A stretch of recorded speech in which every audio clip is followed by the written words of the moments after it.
Direction schools, क्योंकि हम जानते हैं कामयाब मुस्तकबिल का रास्ता, इसी वजह से तो ये हर समझदार वालिदैन का इंतखाब है। Admission open. PG2 pre 9th 10,000 दाखिला फीस बिल्कुल free.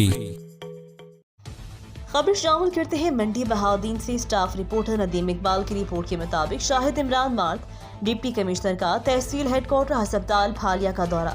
Shahid Imran mark deputy commissioner ने तहसील हेडक्वार्टर अस्पताल फालिया का अचानक दौरा किया। अपने दौरे के दौरान डिप्टी कमिश्नर ने मरीजों को दी जाने वाली तिब्बी सहूलियात की फराहमी का तफसीली जायजा लिया। उन्होंने स्टाफ हाजिरी रजिस्टर्ड समेत ड्यूटी रोस्टर्स को चेक किया, मालूमात हासिल की। डिप्टी कमिश्नर ने इमरजेंसी समेत मुख्तलिफ वार्ड्स और सफाई सुथराई के अलावा दीगर शोबों का भी बगौर मुआयना किया।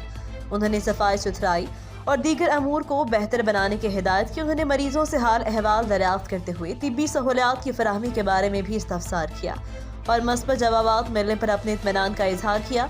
उन्होंने कहा जो अद्वियात अस्पताल में दस्तयाब हैं वो मरीजों को इलाज मुआवजे के लिए फौरी मुहैया की जाएं और इसमें कोताही नाकाबिले कबूल होगी। उन्होंने कहा कि सूबाई हुकूमत सरकारी अस्पतालों में मरीजों को मुफ्त तिब्बी इलाज मुआवजे की फराहमी के लिए कसीर फंड्स मुहैया करे है। ज़िला इंतजामिया की सरकारी अस्पतालों में मरीजों का इलाज मुआवजे की फराहमी करदा सहूलियात की दस्तयाबी पर कड़ी नजर रखें ताकि मरीजों को तिब्बी सहूलियात की फराहमी का अमल बिला तातुल जारी रहे। मजीद खबरों से बाखबर रहने के लिए देखते रहें रेट न्यूज़ और ताज़ा तरीन अपडेट के लिए विजिट करें हमारी वेबसाइट rednews.pk।